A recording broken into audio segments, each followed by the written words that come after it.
নমস্কার ভাই বোনেরা।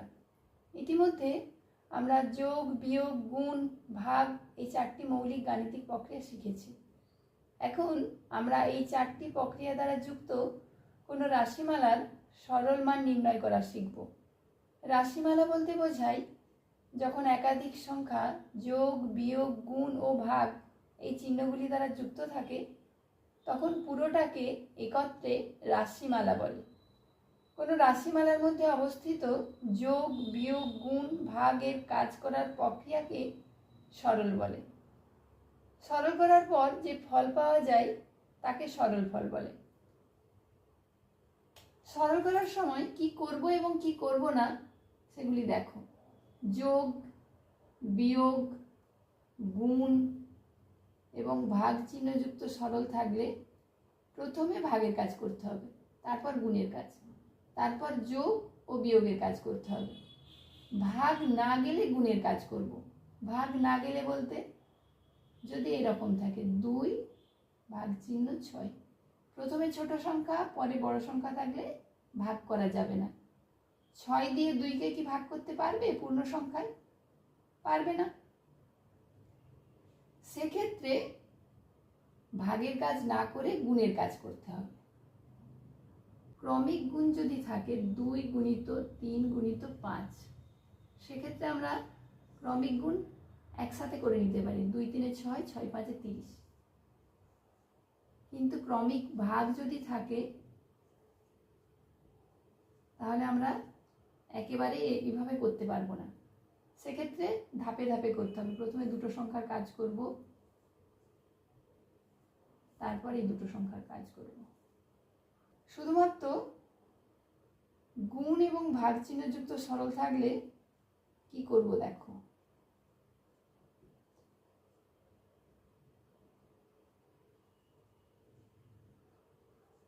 দেখো এখানে যে সরল অঙ্কটা লিখেছি সেখানে যোগ এবং বিয়োগের কোনো চিহ্ন নেই, শুধু গুণ এবং ভাগ চিহ্ন আছে।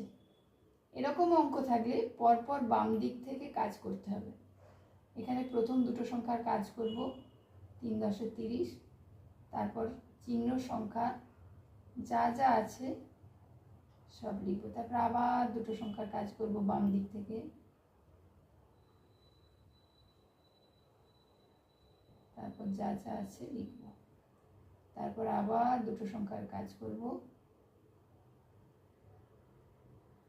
যে কাজটা করব সেই কাজের তলায় দাগ দিয়ে দেবো, তাহলে আমাদের ভুল হবে না। এখানে একটি সরল অঙ্ক লিখেছি, আমার সাথে সাথে তোমরাও খাতাতে অঙ্কটি করো। সরল অঙ্ক খাতায় লেখার পরই দেখে নেবে ভাগের কাজ কোথায় আছে। দেখো এখানে ভাগ চিহ্ন আছে, কিন্তু এখানে ভাগের কাজ করা যাবে না। আর দেখো কোথায় আছে, এখানে দেখো একটা ভাগের কাজ আছে, এই কাজটা করা যাবে। 20 ভাজিত 4, প্রথমে বড় সংখ্যা পরে ছোট সংখ্যা আছে, তার মানে এই ভাগের কাজটা করা যাবে। তাহলে এই কাজটা করবো, এর তলায় দাগ নিয়ে নেব। এখানে দেখো গুণের কাজ আছে, এখানে গুণের কাজ আছে।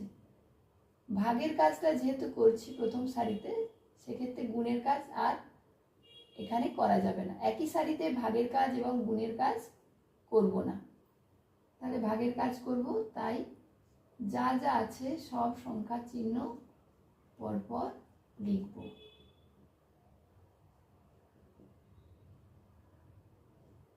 কুড়ি আর 4 এখানে ভাগ করে 5 পেলাম, তারপর যা যা আছে সব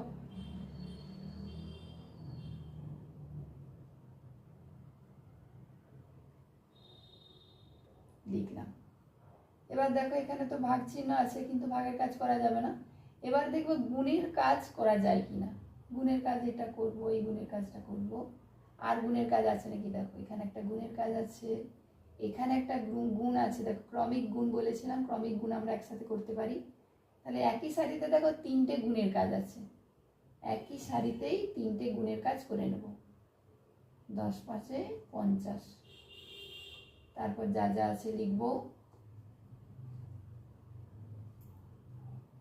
তারপর এখানে এই গুণের কাজটা করব। 5 8 40, তারপরে এই গুণের কাজ 5 2 10, 10 3 30। আগেই বলেছি যে ক্রমিক ভাগ এরকম করতে পারবো না, প্রথমে এই দুটো সংখ্যার ভাগ করব। 25,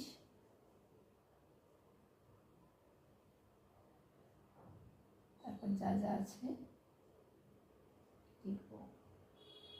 তারপর এবার এই দুটোর কাজ করব। যে সংখ্যা দুটোর কাজ করবে তার তলায় এইভাবে দাগ নিয়ে নেবে, তাহলে দেখবে ভুল হবে না। তারপর এখানে দেখো যোগের কাজ আছে, বিয়োগের কাজ আছে, তাহলে যোগের কাজটা করব। এবার বিয়োগের কাজ করব। এই 15 হলো সরল ফল। এবার উত্তর লিখব। অতএব নির্ণেয় সরল ফল।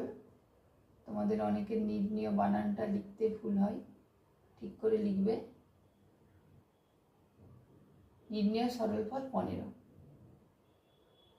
তাহলে যোগ, বিয়োগ, গুণ এবং ভাগ চিহ্নযুক্ত সরল ঠিক এইভাবে করব। নমস্কার।